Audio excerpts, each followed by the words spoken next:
Alright, what's going on, my little fish? It's been a while, and you're probably surprised seeing what you see on your screen right now. I did promise that we would do Marvel Spider-Man, and I'm not going back on that promise. Spider-Man is coming, but I just thought of maintaining this pattern that I saw in what I was uploading. Content-wise, we've kind of been switching back and forth between AAA titles and indie titles. So we'll have like a AAA title and then an indie title. We kind of saw that with Red Dead 2 going into Impact Winter. We didn't spend a lot of time with Impact Winter. I have sort of privately on my own, but that's okay. Not every game is going to be a hit and one that's perfect for streaming. But we at least gave it an opportunity on this platform, and then we went into Uncharted 4, and now I thought of giving another indie game a try. I've got a few of them on my PlayStation 4 that I have not tried before. It's nice to kind of have these shorter games in between some of the longer ones. The AAA ones, you kind of have to chug away at them, eat away at them piece by piece, but these shorter indie games, a lot of times they're a lot easier to dive into, a lot easier to dive out of as well, and to sort of debrief from. My channel has, going back to some of the first sort of Let's Plays that we did, some of the first content that I posted, there's always been this rich history of indie games, and sort of showcasing indie games, some of my favorites being Firewatch and Everybody's Gone to the Rapture was quite memorable. There's probably a few others that I'm forgetting. This is a game that I've tried in the past. I think I only did about the first 2 chapters, so I didn't get too deep. And this was a number of years ago, so I don't remember too much about it.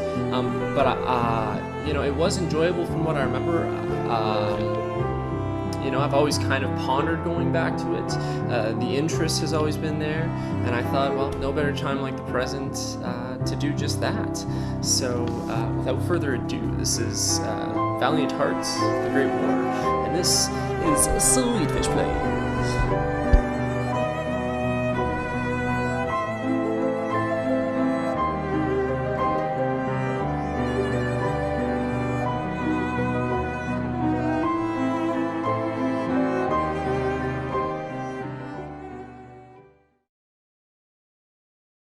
August 1st, 1914. After the assassination of Prince Franz Ferdinand of the Austro-Hungarian Empire, the German Empire declares war on Russia. Because of established alliances, France is preparing for conflict. A few hours after the announcement of the general mobilization, German civilians living in France are asked to leave the country. Karl is one of them.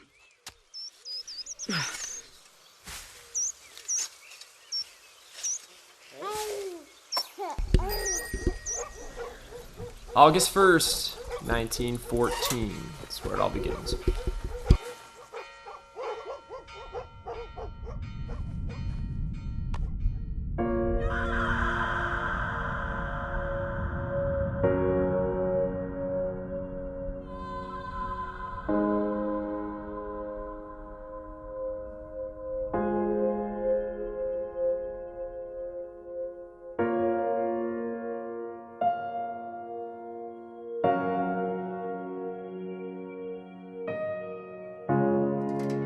Now, a couple days after,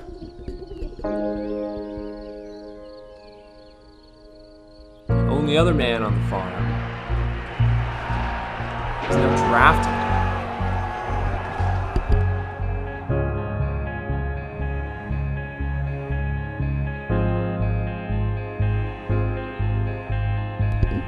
And he ain't no spring chicken either.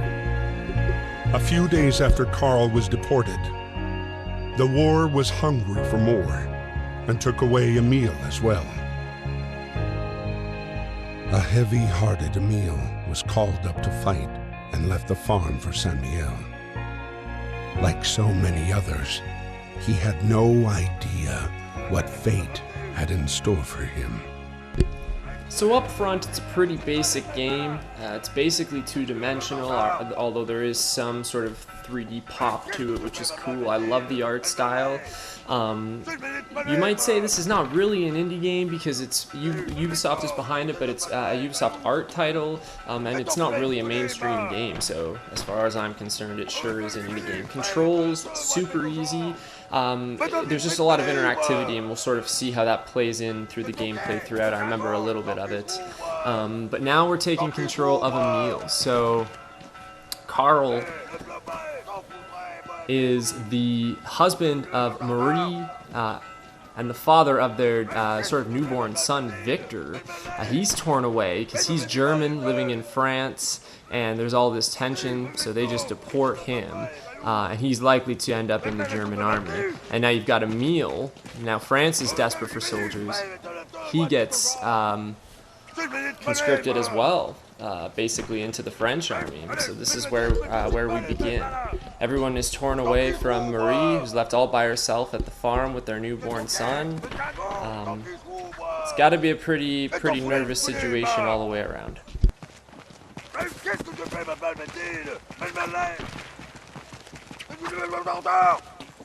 The level of uncertainty would be unprecedented for sure. These guys would have no idea, of course, what they're going into.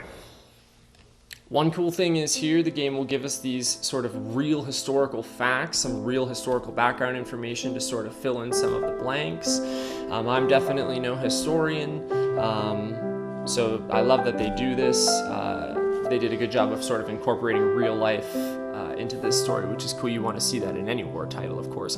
War is declared, and you want to see them do a good job of it as well. War is declared June 28th, 1914. Archduke Franz Ferdinand, heir to the Austrian-Hungarian throne, was assassinated in Sarajevo.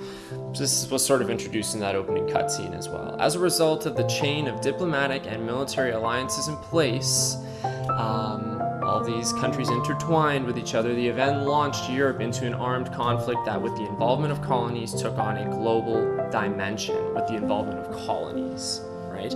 That's important. August 1st, Germany declares war on Russia, so we knew that. That's when Karl gets taken away from the farm. Emil and Marie are left. Still not worst case scenario, though. August 3rd, Germany declares war on France. This is several days later. Now Emil gets conscripted because France is finally jumping in. And now there ain't nobody left at the farm, and now a lot of terror. August 4th, Britain declares war on Germany. At this point, everyone's just pointing fingers at one another. August 11th and 12th, France and Britain declared war on Austria-Hungary. It's just a mess all the way around. The barracks in the regiment, battalions comprised of a battalion headquarters and 4 companies, a total of 1,007 men in all. Companies were composed of 4 platoons, in turn divided into 4 sections, each of 12 men commanded by an NCO. Britain was slow to mobilize on the Western Front. Half of its army was overseas, and with a genuine fear of invasion, infantry divisions were held in reserve in Britain, makes sense, and not included in the British Expeditionary Force. You can't have all your troops in one place at the same time. While conscription only came into force in 1916, voluntary enlistment was initially overwhelming, with 750,000 men eager to show their patriotism. So they didn't have to, Britain didn't have to conscript at first because they obviously had a lot of participants, not until a little bit later. That also just sort of broke down the army battalions and sort of how they're composed, how they're broken down. Railways, with the outbreak of war, each country was eager to dispatch its army in situ as quickly as possible to gain the advantage.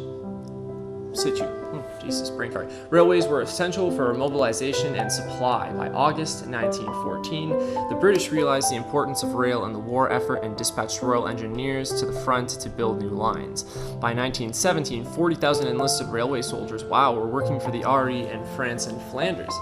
Now, Flanders, as a Canadian, that's definitely a familiar term with in Flanders fields. In the early fighting, the German army made swift progress. After invading Belgium, they marched on Paris in late August. Wow. French troops, this war began in like early August, and by late August, they're already pushing on Paris. That's pretty big territory. French troops retreated en masse and units were outflanked and repelled, taken prisoner or killed. The months of August to September 1914 marked the bloodiest period of the war, with over 180,000 French casualties alone. The French authorities described the debacle as an organized retreat. The war to win over public opinion had begun. It's important to note here, you see how quick and swift Germany was in making and taking their ground and standing their ground. They took control of the battle here from the very beginning, whereas Britain, they were slow. They were sluggish out of the gate to start. They were sluggish to send support to the front lines in France, and that obviously had an effect on the number, the 180,000 French casualties.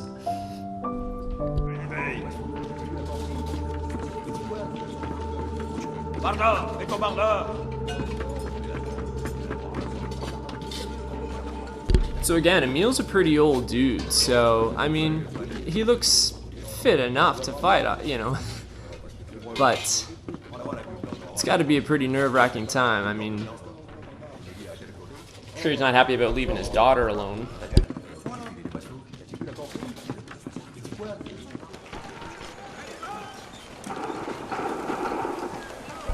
We're all dressed up and ready to go.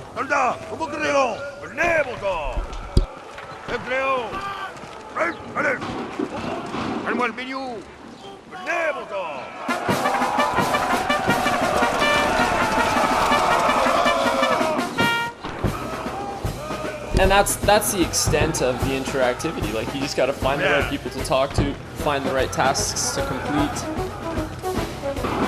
But it does get a little bit more interesting, a little bit more in depth.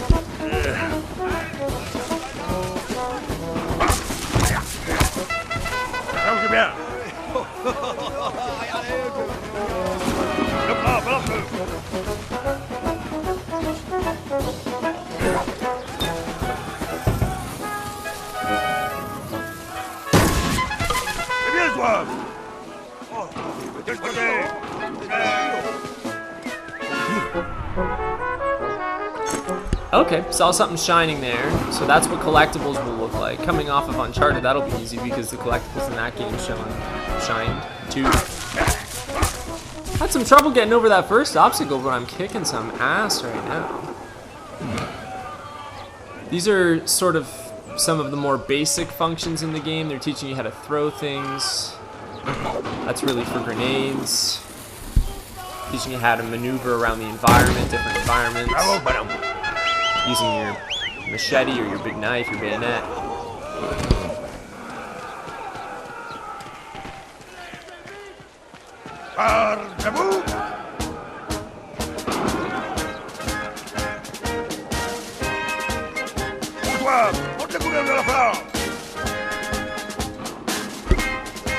Dang, I get to do the honors? Alright.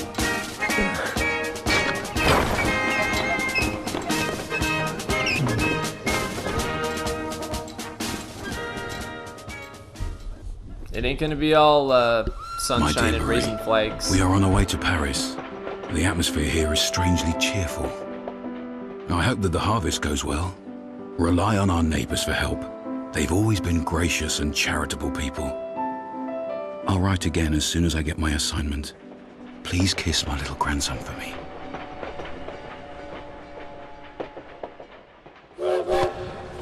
At the train depot in Paris, trying to reach his regiment at Platform 21, Emile would meet the man he would soon fight alongside. The man who would come to be his truest friend. Interesting. We're now at the train station. We got to make it to Platform 21, which is all the way to our left here, to meet up with our regiment. Apparently, we're about to meet our bestie. Looks like that big dude that's being attacked, so we gotta do something about that.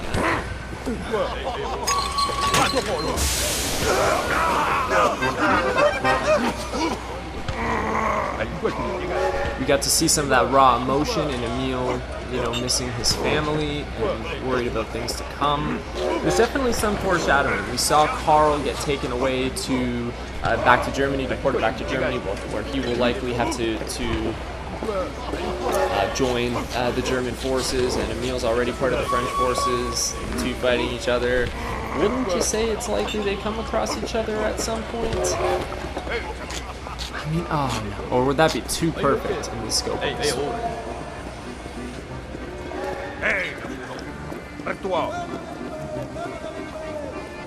This dude's not gonna let us pass. We still have to help this big guy get the rest of these guys. These guys won't let me get close to him to help, and they're just beating on him, picking on him for no reason.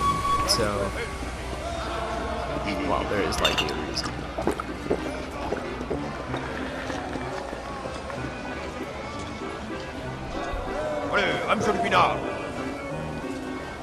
Okay. So we want something to drink, I guess? Not that apparent. This guy over here had something too. I'll take that. Thank you. Voila. Dis-moi, elle est pas fatiguée. Elle est bien. I love the little French mumbling. I love it all. So we went over some of the historical facts. The other cool thing was we'll get diary entries, but not just from the perspective of Emil, from the perspective of multiple different characters. And they're dated appropriately as well. So we'll start obviously with Emil. August 12th, 1914. I started training at the military camp today. I can't help thinking of Karl, who's probably doing the same in Germany. The declaration of war has created havoc. I hope Marie and the neighbors managed to finish the harvest in time. We saw Emil obviously pleading with Marie to lean on the neighbors for support now that nobody is at the farm to help her. Speaking of Marie, let's go down and see her thoughts. Same date. After Karl, it's Dad's turn to leave. Why did they have to call him up? Dad being Emil, obviously wasn't it enough to expel my dear sweet love from these lands? Why do they want to put Daddy in uniform as well? He's too old to fight. And now they've left me all alone with the harvest on the way and Victor to take care of.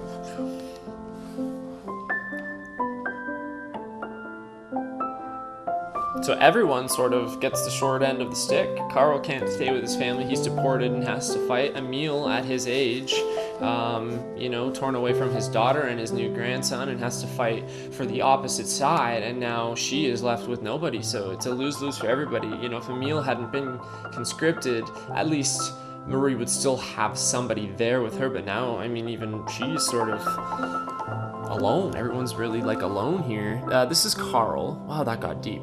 August 1st, 1914. So this is when he was first deported. It feels strange to return to Germany. At least Emil can take care of Marie and Victor. Things should calm down in the months to come. It's all so meaningless. Well, he's got that right. He has no idea that Emil is also fighting in this battle, or will be fighting in battles upcoming, because he was taken away before that developed at the farm. So, I mean, he's the most clueless in this situation. This is the big man that's being beat on right now. At last, I can't wait to get fighting. Maybe it'll ease some of the pain I feel inside. Ooh, we're getting deeper. And then this person, I'm not sure who this is. I'm not sure if we're supposed to know who this is, or maybe it's just supposed to represent like the general public. Maybe we'll come across this character. I don't know. August 1st, 1914. The bells all over Paris started chiming at 4 p.m. this afternoon. It was eerie. Somebody in the street told me it was for the troop mobilization in case Germany declares war. I'll write to Father to find out what's going on in Belgium. Just imagine how scary and, like she said, how eerie it would be to be there during that time. Just now we know how bad World War I is. We know all the mistakes that were made and the casualties. At the time, they were so like naive, basically, going into this. It's crazy. It blows my mind.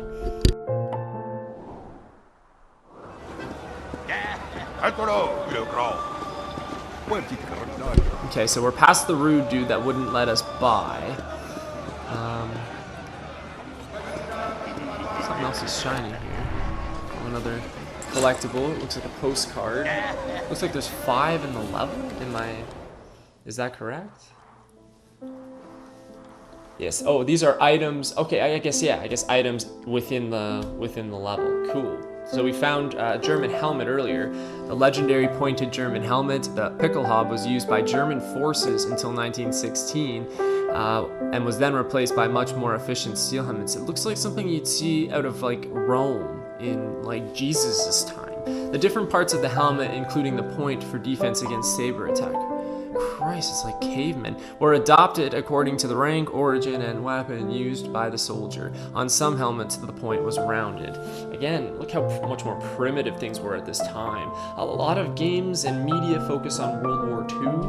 I like that this game chose World War I. I think more video games and stuff should be focusing on World War I. I think it's still a lot left untapped, but much more primitive time. There wasn't really a whole lot of sense of technology yet, that's for sure. Letter from a French soldier, which is the one we just picked up. August 14th, 1914. Dear parents, I'm all set to be mobilized to the front. We're going to take Alsace and Lorraine back from the Germans. Don't worry, I'll be home before Christmas. All my love, Marcel. And I wonder if that actually happened. So yeah, ultimately we gotta get to platform 21, which is past that big guy. So we just gotta find a way to get that whole scene sort of dispersed. And I think in helping that big guy, that's where we'll sort of befriend him.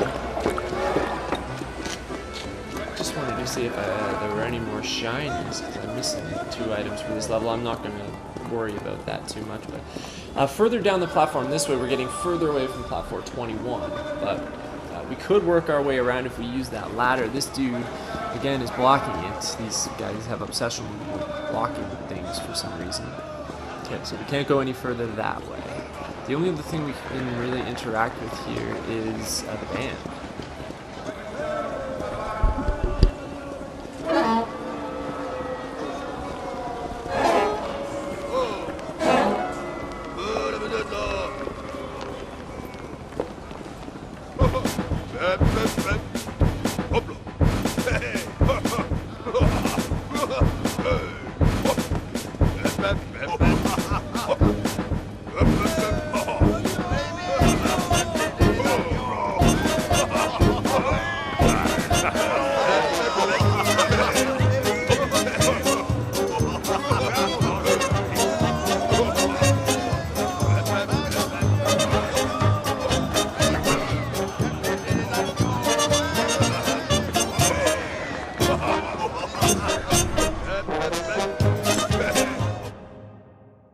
Alright, so we found a pen.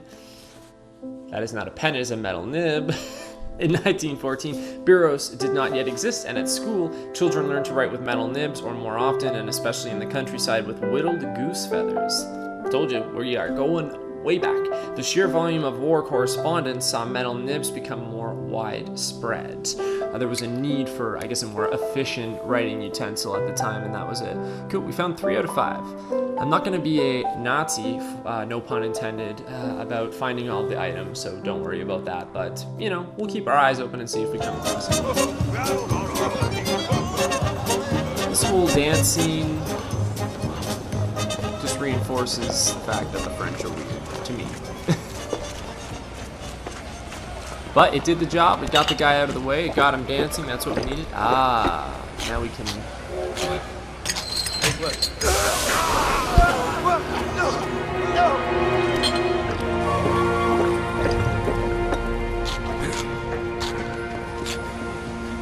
Hey, what?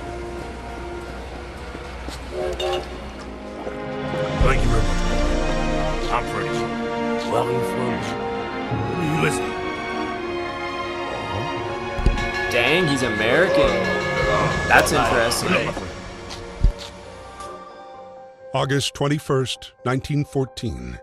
Emil's regiment was sent to fight against the 71st German Division, led by Baron von Dorf. The general cheer of the first hours dissipated into the fear of first combat. Alright, this is it, guys. We ain't playing around with the dummies no more. I get to be the flag bearer too? God. How did I earn all these honors? Oh man. Alright. I really hope this goes well.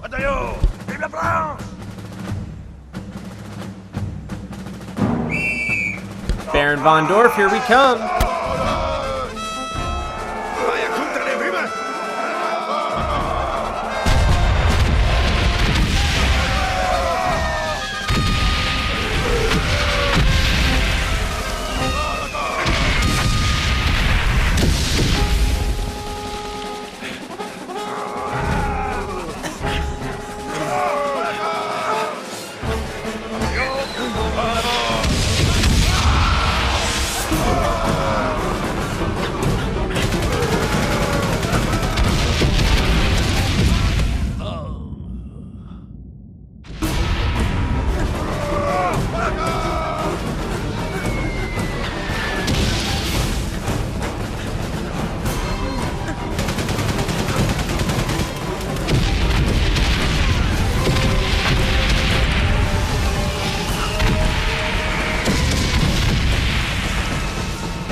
Christ.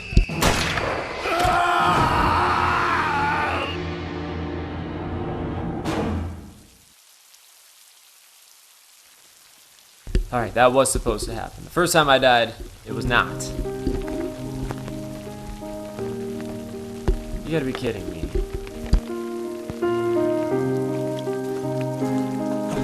It's the Emile. Miss Marie Chillon. Private Emile Chillon from the 150th Infantry Regiment was wounded by enemy fire on August 21st. He has been captured by the enemy. Hopefully, you shall receive news from him soon. Yeah, don't worry, your husband can tell you all about it. Freddie, originally from America, enlisted voluntarily in the French forces at the start of the war. Behind his bravery hid a man already devastated by the war's effects. A man with one sole obsession: punish those who had destroyed his life. It was at the Battle of the Marne that Freddie finally picked up the trail of the regiment commanded by Baron von Dorf. Von Dorf will not get away with this, mark my words.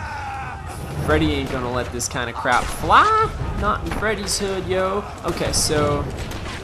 Oh man, I was gonna say, I hope that's not the quickest Freddy walks. So... Freddy voluntarily enlisted himself in the French army at the time because he already sort of has a personal relationship with this conflict.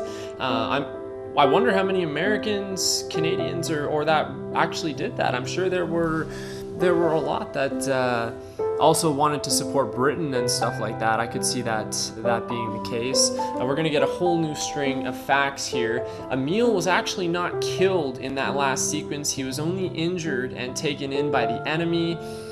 There it was. We said Carl and Emile may come across each other. They're fighting on opposite sides. Sure enough, in the same battle, French are going after von Dorf. The Germans, who seem to be the more ready force here, easily handle them, and Emile gets hurt in the process. So, and Marie has been notified of that as well, so she knows. Let's read some of these new facts. Americans in the French army. Okay, cool. 128 Americans. Oh. I literally just said, I wonder how many. 128 Americans enrolled in the French army from the start of the conflict, mostly in Paris, including the poet Alan Seeger.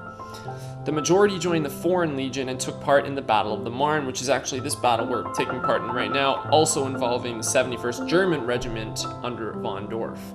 Others joined the Air Force, which later became the Lafayette Squadron. 24 gave their lives for France, including Alan Seeger. It's one thing to die for your own country, but to die for another country, that's a pretty noble and brave thing to do. The Battle of the Marne, drawn up long before the war, the von Schieffelin Plan aimed at swiftly overrunning France via Belgium and northern France. After the August debacle on September 6th, French troops turned to face German troops in the decisive Battle of the Marne and prevented the capture of Paris. Wow. The battle was the first time Franco-British forces managed to halt the German advance and thwart the main German battle plan. The front retreated northwards and stabilized in December when trench warfare began in earnest. Trench warfare, big part of World War I. When you think World War I, a lot of times you think of trenches. So we're actually starting to see a little bit of success with the Franco-British forces, starting here with the Battle of the Marne, which is what we're about to participate in, this time controlling Freddy, though. Machine guns. The Great War demonstrated the technical progress of the age, if that's what you want to call it, technical progress. We'll go with that. Symbolized by the machine gun. I guess at the time it was pretty damn amazing. World War I devices could now shoot up to 200 bullets before requiring cooling and were perfectly integrated into infantry attacks. German machine guns deployment in the front line gave them a vast superiority at the start of the conflict, something Emile is quite familiar with already. Capture the flag. Flags were powerful symbols for each unit, and once captured became trophies. That's why we were sort of, after our training, we actually raised the flag as if we're, you know, practicing that for battle or something like that. But this was, your flag is a symbol of pride. You have to stand behind your flag. I don't care who you are. Flags were powerful symbols for each unit, and once captured became trophies. When overrun, soldiers took the time to hide or bury them before being taken prisoner. Wow. With the arrival of trench warfare, flags disappeared from the battlefield and only made an appearance at military ceremonies away from the front. I guess to not give away exact positions, or because those trenches could stretch for miles, obviously. Cool.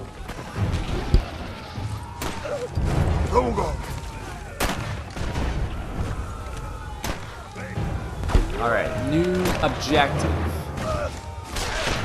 Gotta get past this wire fence. This guy's suggesting TNT.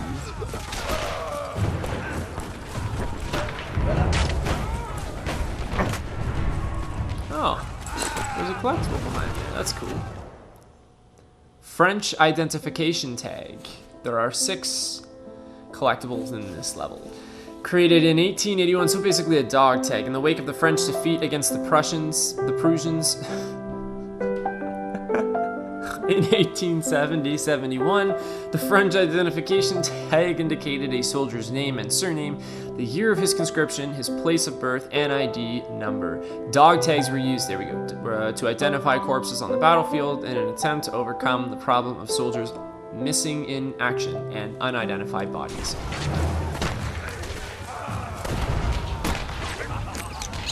Oh, I can just cut through this.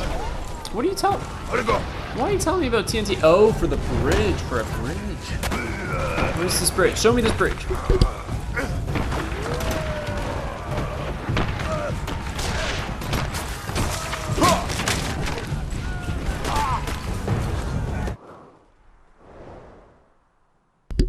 New diary here as well. It is from Emile and from Marie, August 20th, 1914. We spent yet another day walking. Remember, he is a POW now. We heard cannon fire for the first time today. I don't want to have to kill. I must stop thinking about it and get some sleep. Perhaps that's why he was the flag runner and not running with a rifle in his hand. Maybe from the very beginning. I could see Emile being that type of guy. I hope that Carl doesn't backstab him at some point. I hope he keeps Emile safe and sound the whole time he's prisoner. I know he might not be able to have that kind of control, but it's your damn wife's father. Anyways, this is Marie, August 24th, 1914. That letter gave me such a fright. Poor daddy, he's been wounded and taken prisoner by the Germans. I don't know if he's seriously injured and if he's being well taken care of. I've been told prisoners are allowed to receive letters. I shall write to him tomorrow. At least she can communicate with somebody here, hopefully.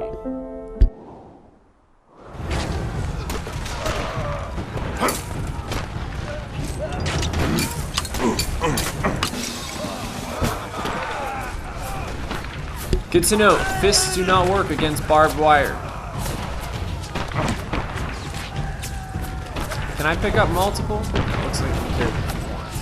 Looks like I can carry about one thing at a time on my body.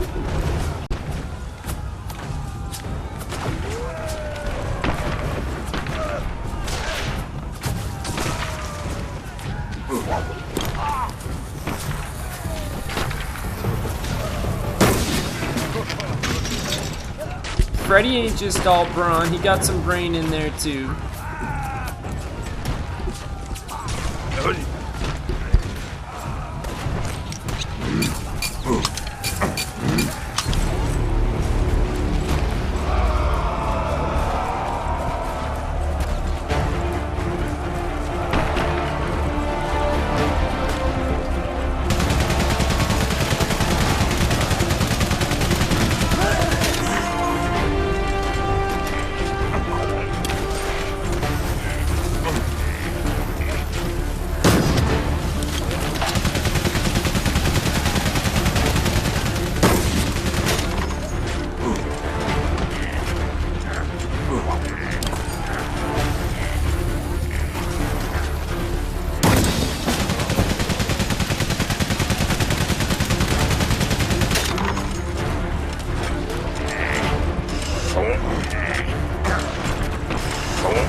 Alright, my men are stuck at the tree line where this machine gunner is shooting towards here on the one side of the bridge because they're being suppressed by his fire. I was able to sneak my way up and around, but I just can't figure out how to blow up this TNT. Once I do that, I'll be able to take out those sandbags and attack him, get him off the machine gun, and then my guys can advance as well. Let's see if there's anything else down here. I didn't really go all the way both ways. Oh. Alright, let's do this.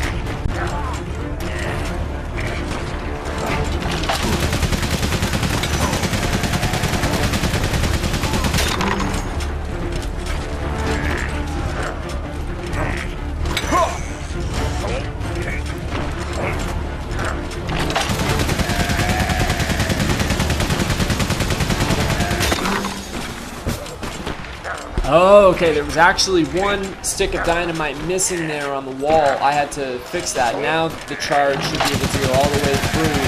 So forget the sandbags. We're just going to wipe out the whole bridge here in one blow. Let's do it. We don't need that single piece I picked up and threw at the sandbags after all.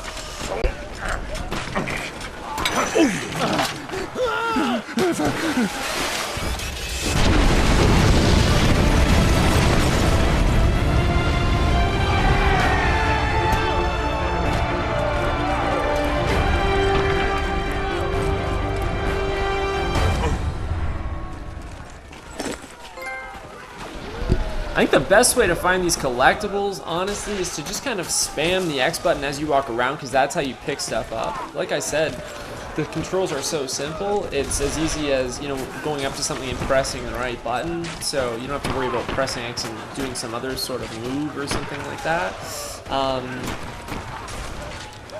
Yeah, I found a couple that way now. We'll check out what this new one is here in a second.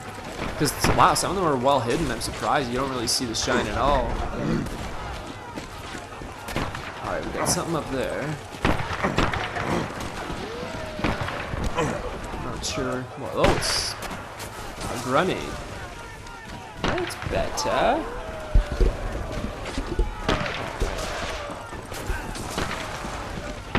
Ooh, I think I gotta blow that stick of dynamite up, or that box of dynamite up at the bottom there.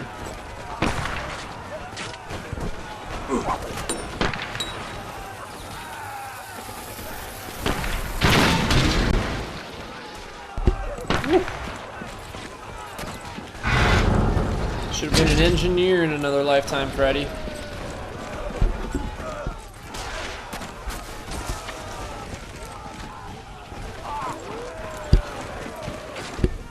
Sure enough, there's another treasure.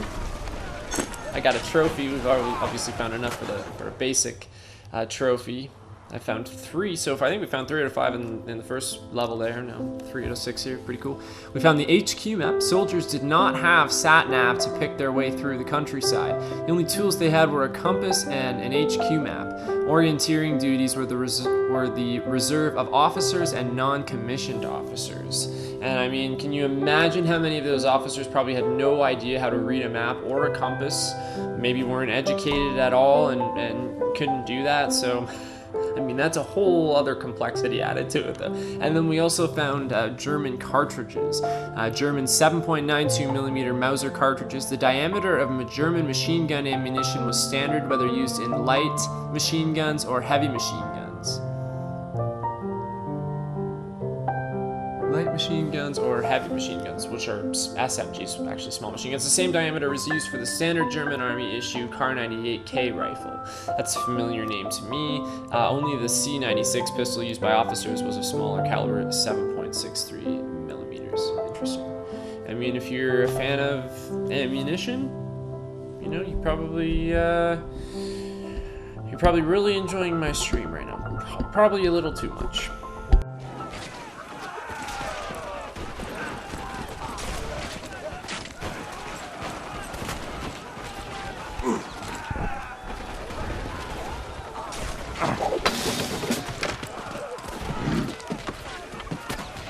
So again, talk to this person, find the right thing for him, bring the right thing to him, pick up this, pick up that.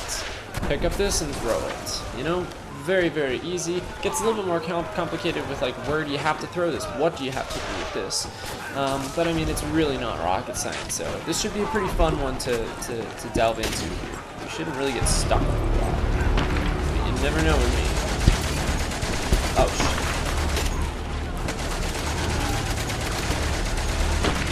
So kind of like the mortars where you saw the silhouette of the mortar about to fire on you from above to avoid the machine gun fire, you can sort of avoid in the same way. We have to avoid it in the same way. We can't get caught, you'll see it coming here in a second, in that spray. You see the spray coming up from the ground? If we get caught in that, that's a death. So I think we gotta wait for him to reload here and then make our run. Where? I guess I'm about to find out.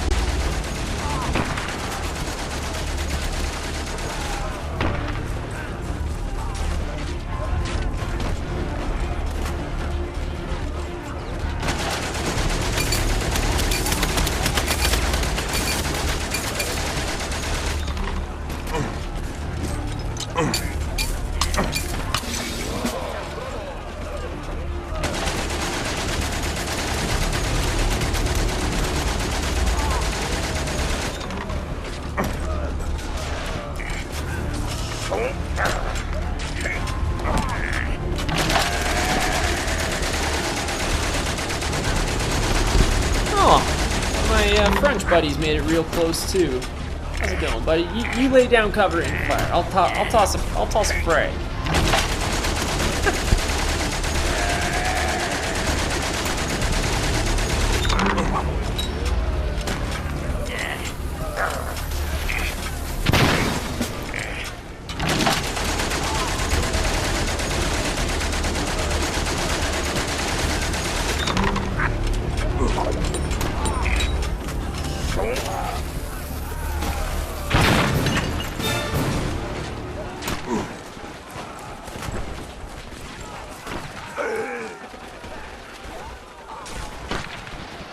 Alright, he's saying there's a machine gun ahead, I believe.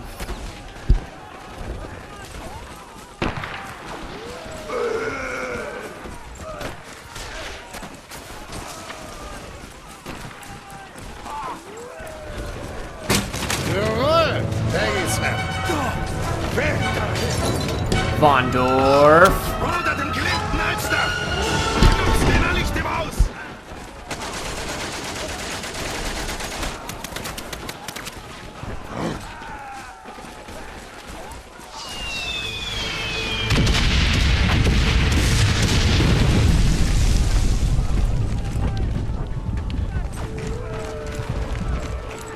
Alright, he don't see us from up above. Still pretty easy. Just gotta continue to avoid the machine gun and mortar fire.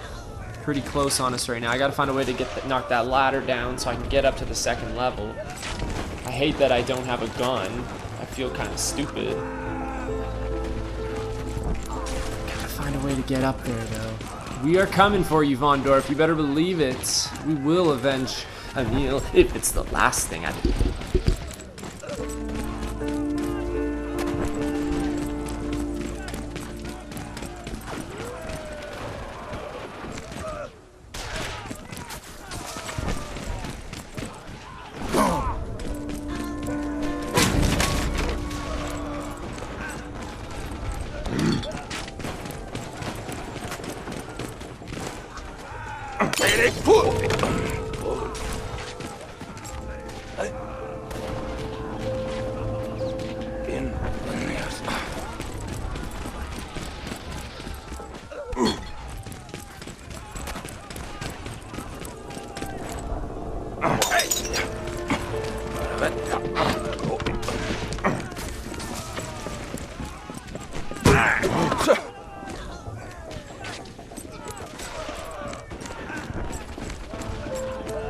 How we do in the Marine Corps. You just imagine his voice, right? Like, am I right? Or am I right? Let's go up, see what we got up here. Notice these vegetables here, whatever the hell they are. Cool, also throwables. Love it. Now we're killing people with tomatoes. Up next, apricots, plums, squash. It's all due up. Stay tuned.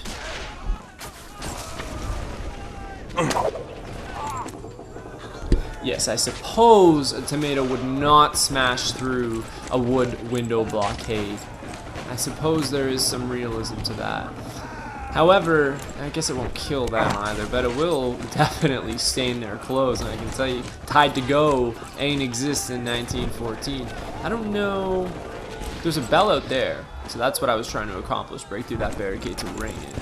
I'm not just throwing tomatoes for fun. Somehow, that's the tomato that guy back there... Let me start again. That's the machine gun that the guy back there warned us about. He did not warn us about tomatoes. So that's ultimately what we have to clear. I get that. I can't just climb up this ladder, though. So this guy's standing up there. And all I have is a pile of freaking tomatoes. Oh, damn, there's also collectible up there. What happens if I try and climb the ladder? No.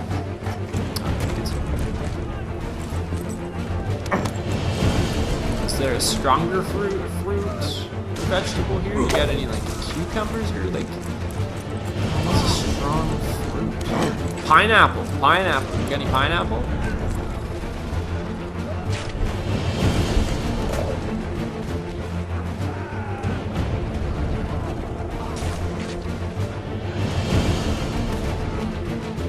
Alright, let's try a hint.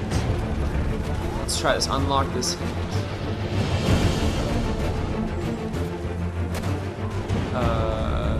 Yeah, we passed that already, guys. Thanks for the update. Oh man, I feel dumb. I feel like I'm missing something. Oh, see, that's inside. Let's go back downstairs. How come I can't get out there? I need something stronger to break through these places, you know? Jeff, you? We've got 20 seconds to our next hint. First hint was telling us how to get in that room at the bottom. Past that, how do I get past these, like, wood blockades?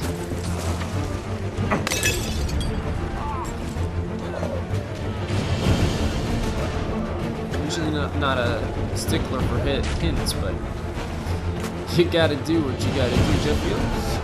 Here's our next hint. What, you're telling me to distract him? Well, obviously.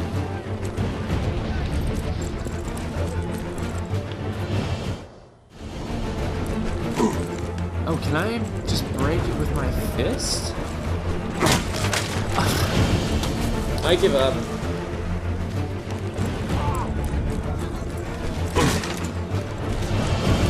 God damn it, Mr. Hulk.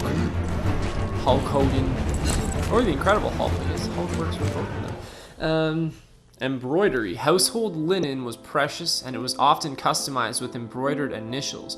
Contrary to received ideas, embroidery was not an exclusively female pursuit, and many POWs embroidered during captivity. Huh.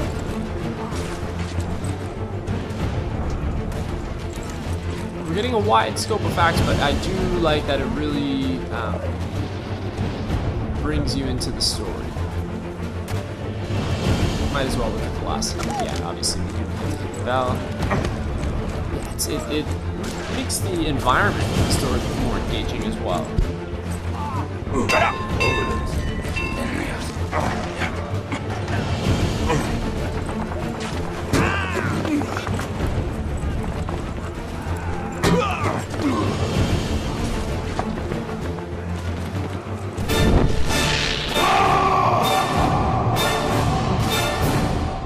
Von Dorf, no more. Thanks to support from British forces, the German plan failed.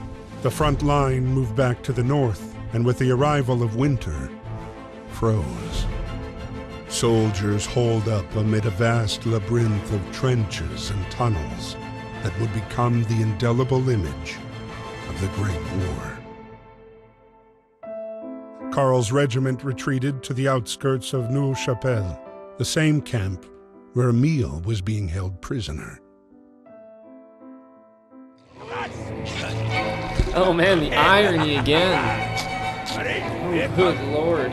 Typical German officer depiction. Pretty accurate once again, I think. German camp, Neuve Chapelle.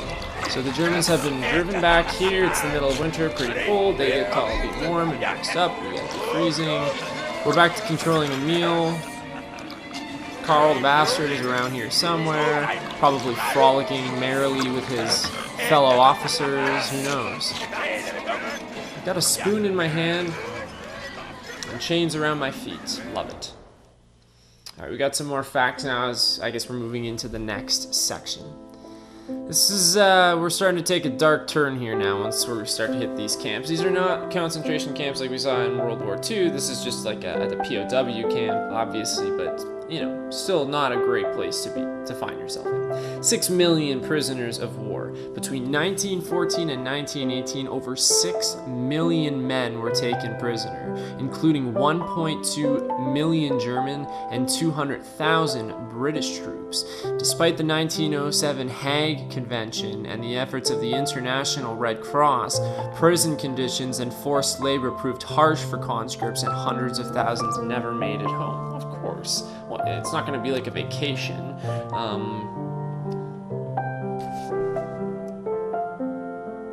It's awful what they did to these people. Letters. Letters remained the only real means of communication with the outside world. Radios and telephones were only used for military ends. Military is usually the first to try out a lot of like new technologies and stuff like that. I was thinking the other day, like Bluetooth technology. That's something that the military probably had long before it was, you know, the civilian populace, especially higher branches of military. I could be wrong, but you know, this would be the same situation, right? Radios and telephones, they just weren't that widespread just yet like they are now. All soldiers wrote to their loved ones back home. As war correspondence was free of charge, this created logistical and financial problems. 10 billion letters and postcards were sent to and from the front during the war. Holy crap. The early war postal system was chaotic, but then the front was then separated into sectors, each with its own postcode. Damn, it's interesting. That's crazy that they organized the mail by separating the front into different postcodes. Like, what? The visit from the military postmaster was eagerly awaited, I'm sure it was. The Battle of Neuve Chapelle. Alright, that's actually where we are right now. Interesting. March 10th, 1915. British shells literally rained down on German forces. For the first time, the technique creeping barrage was used. A barrage where the fire of all units targets the same position for a period before advancing one line at a time. The infantry's advance was synchronized at a safe distance behind this barrage so that German lines could then be overrun.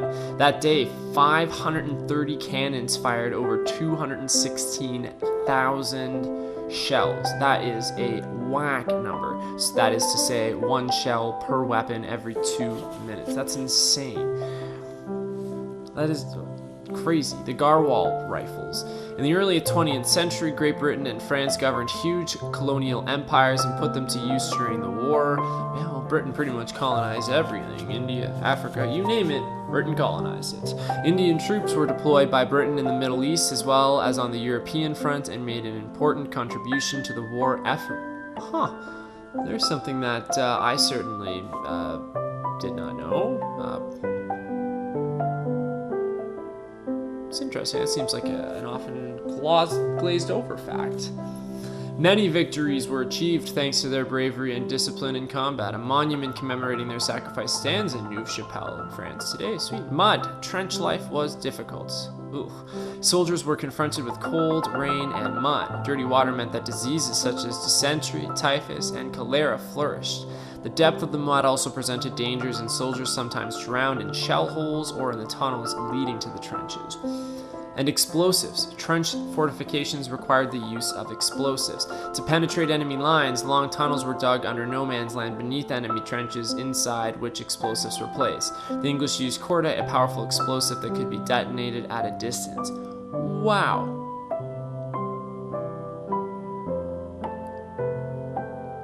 Wow. They went underneath the enemy's trenches, placed explosives, and literally blew them out. I find I could be incorrect. I'm sure there was a lot of strategy behind World War II, but man, World War I seemed like such a chess game. You've got one side here, and sort of no man's land in the middle, and it was literally inch by inch. Like, you know, it just, I don't know, it just seems that way anyways. So back to the camp, back to a meal. Hey, doggy. Alright, doggy needs some water.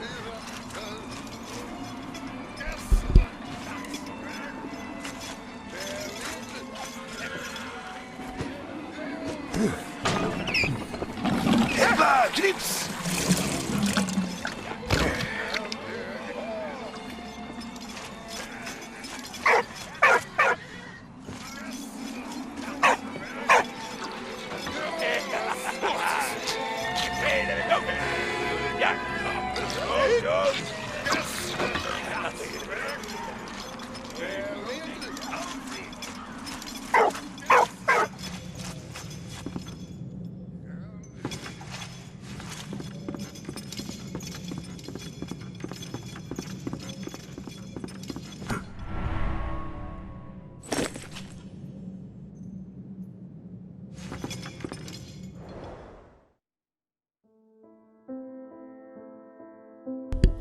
Alright, found photo frame. Even though photography was not widespread, many soldiers had their photos taken before setting out for the war.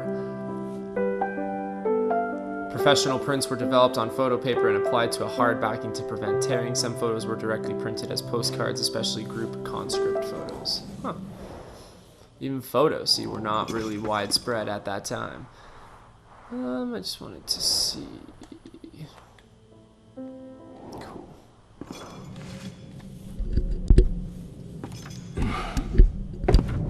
Emil? Huh? Shh. Cow. Cow. Marie, est-ce que ça va? I really Dearest hope Papa, we can trust you. we live in a climate of uncertainty. Germans use the people of Saint-Mihiel as human shields against the French bombings. I hope the Germans treat you well, and that your wound has healed. Your grandson sent you kisses. I sent you a picture of him. All my love. Please write soon. Adieu, Karl. Merk was ran! Rufen Sie! Los!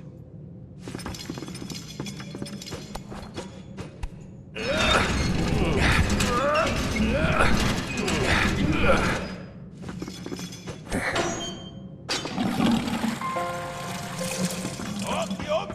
Met hem dood! Hebben het attack!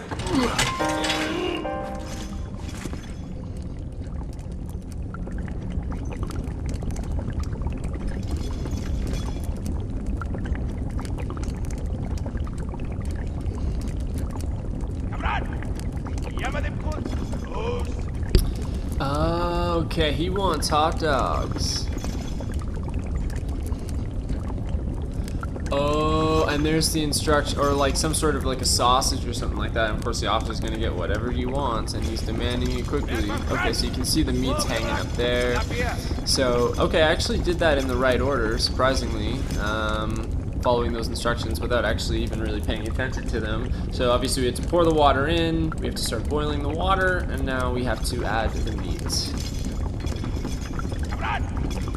Okay, relax, brah.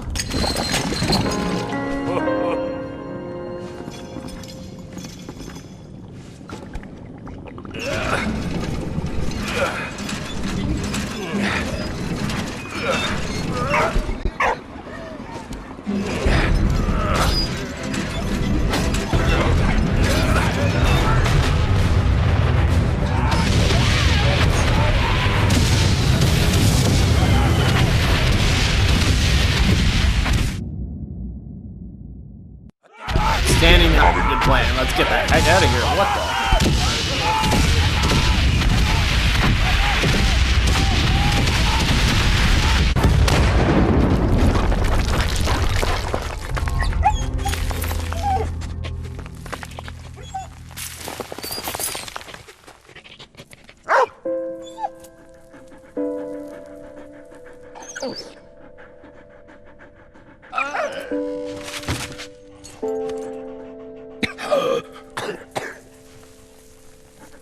Merci.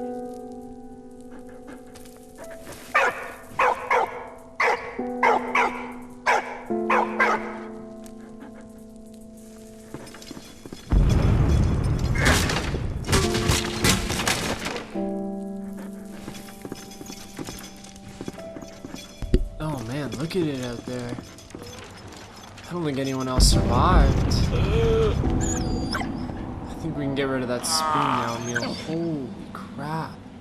It's a wasteland.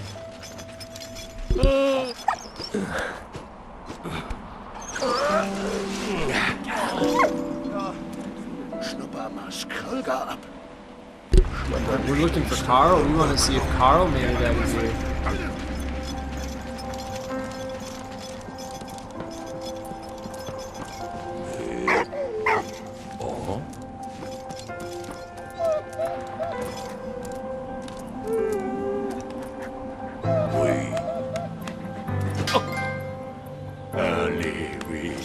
Got a trophy for patting the dog. That is hilarious.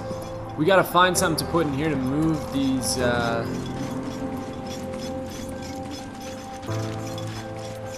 move that ammo that's sitting there, those shells. Couldn't think of the right word. No, this is not time for rubbing your belly, you damn dog. Looks like this dog might help us. I think I got this far the last time I played. I think I got just a little bit farther, but like I said, this was years ago, so I don't really remember. Like, I don't remember any of this at the camp. So, right now our goal is to find... find Carl. He's got to be around here somewhere, but we can't go any further this way. So, what I was thinking is, this is like one of those levers that you would pull. That's why he's looking at it like, so that I can move these shells out of the way. Oh, is that it up there? Doggy.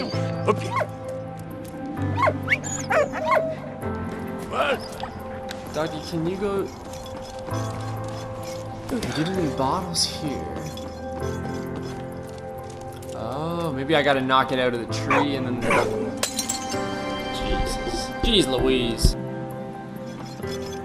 What? Buddy. Yeah, you need... Yeah, get that. Bring it back. Yeah, you got it. There we go. Good boy. Now we take that. We put that here. Like that. And we get that little pole. Like talking.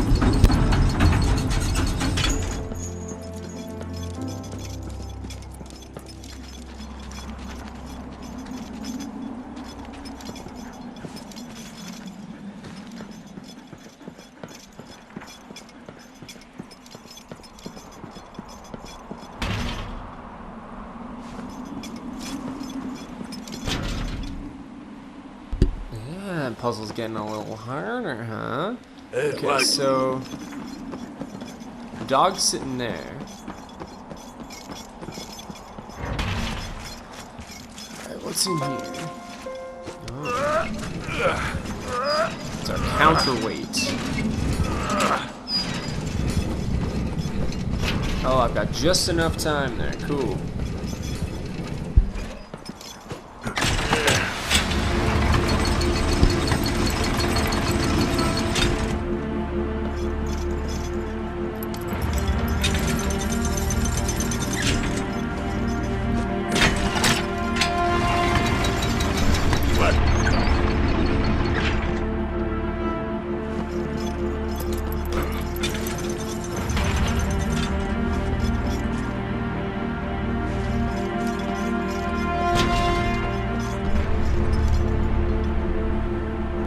But now, yeah, how do I get up? That's the question now.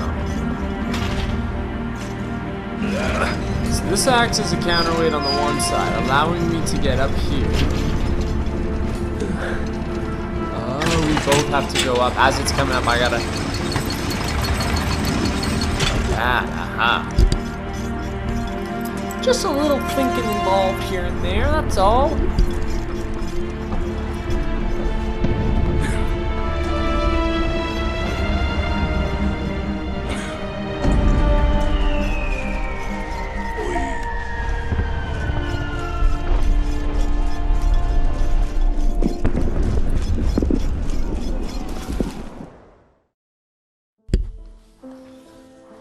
for lack of better pun, I won't be a Nazi about finding items in this game throughout these chapters. If you find them, they're little shiny things, like Uncharted, coming off Uncharted, that should make it quite easy. But hopefully we can find a few. I just realized though that I haven't found one in a little while. Kind of weird. I was on a roll there. I was on a roll.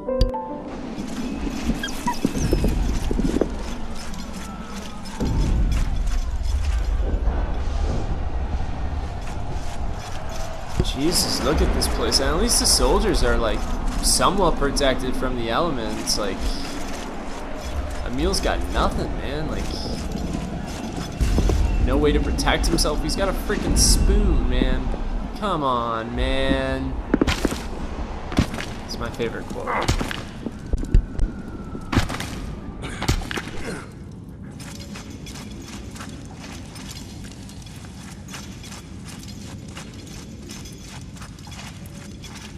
This must be one of those, like, underground trenches or tunnels that we heard about. Oh, alright, well, let's not go that far. I really like the... There is a collectible over there, though, so we should probably check it out. I love the checkpoint system so far in this game. Very easy. When you die, you start like a matter of seconds beforehand, so I can definitely appreciate that. Looks like there's a mine or something like that. I'm not sure. The dog doesn't want to go anywhere near there, so that's why he's kind of worried. I don't have anything on me to throw. There's these little, like, these little holes in the side of the wall there. It looks like the dog could fit through there, but maybe not. Let's go down, see what we got going on down here.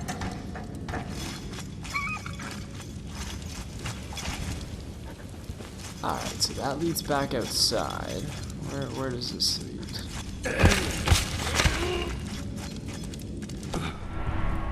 Alright, we got another collectible. Oh, look at that, we didn't miss any. They go in order throughout the level, so you know if you've like missed one or something like that. Because if you go from this one and then this is the next one you found down here, that I can appreciate too. So far so good with this game. Valiant Stories Contest Memorabilia. Lace Tightener made by Corporal Lucien Dufour Mantle, great-grandfather of Benoit Tidres, from a melted down cartridge case. Wow. Lucien served as an electrician in a searchlight division whose mission was to illuminate enemy positions. Wow, many thanks and congratulations to our winner, Benoit. Sure. Sure. Still trying to find something to... Okay. There's a ladder up there. Maybe we can get up and around that rubble. This is the rubble I'm trying to get by, but maybe we can't go this way. This is where the mine blew me up by that skeleton, by the corpse there. So maybe we gotta come up and around. Let's try that. I know, I see the damn ladder, man. Does it look like...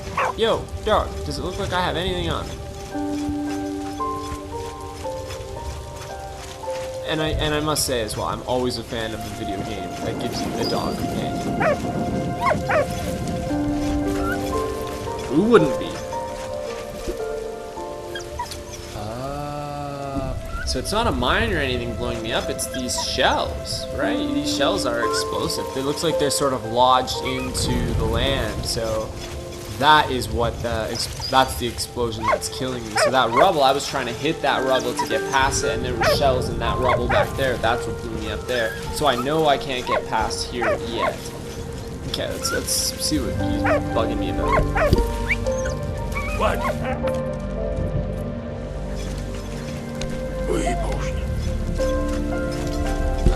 Okay, so he dug up a bone for me, and I can now use this bone to throw at the ladder.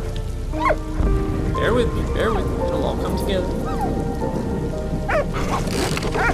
We go up said ladder. Now we can get to the collectible without having to make contact with those shells. Crucifix. The majority of soldiers believed in God and some wore symbols of their religion. War offices had to make provisions for different religions, and a variety of religious ceremonies was performed at the front by different faiths. Priests, vicars, and rabbis offered succor and compassion to soldiers. Muslim soldiers from colonies were organized into separate battalions for practical reasons, and their beliefs were also respected. Halal food was provided, as well as Muslim funeral services. Wow, that surprises me as well. Again, another sort of different World War I fact that I've never heard about, and I think quite relevant.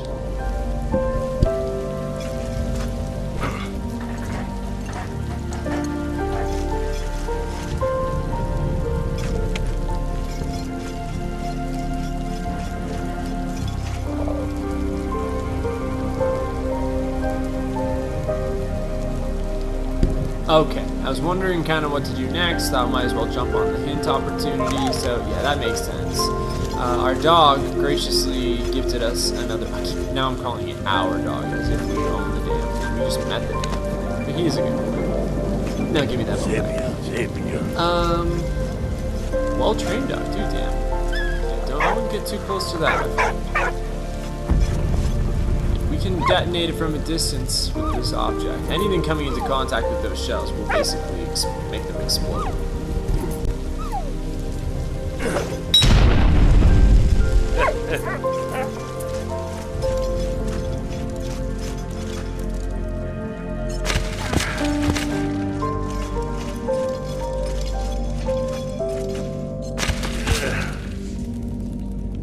Well, I must say, at least the spoon is coming in handy. Okay, so we have to work our way... How could I do that?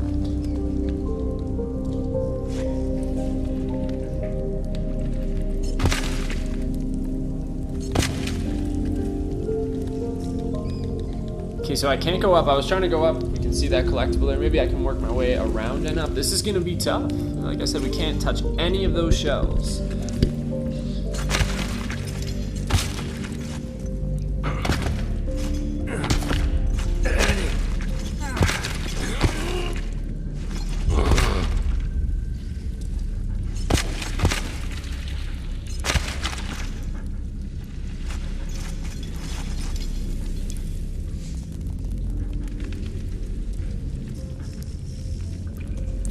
Yeah, I don't know. That's weird.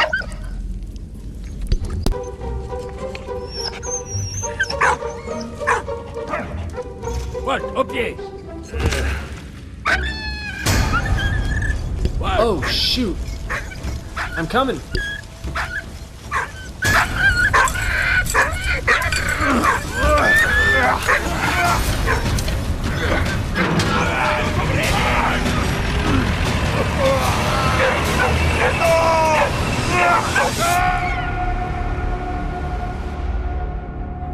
The British troops continued their attack on Neuve-Chapelle.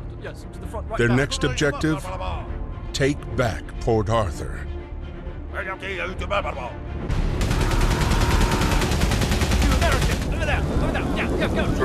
Yes, sir. Come on, boys, let's go.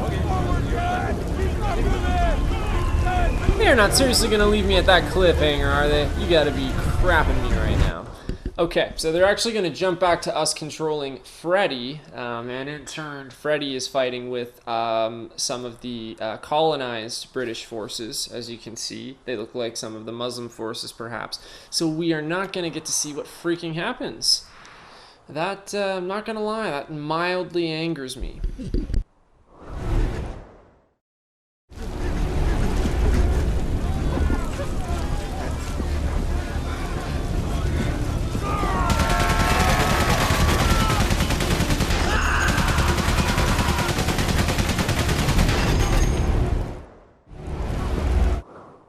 Alright, so I just noticed that it saved right there, so I'm actually going to stop right here. I know it's kind of weird, kind of mid-chapter, but it is kind of a cliffhanger. We don't really know what's going to happen to Emil. At least he's alive, and at least he's no longer alone. Man, that was good. Make sure to like and subscribe if you haven't already, so you can see when I post all my latest content. let's make sure... It did save. I definitely did see it save. So hopefully that's where we're going to start.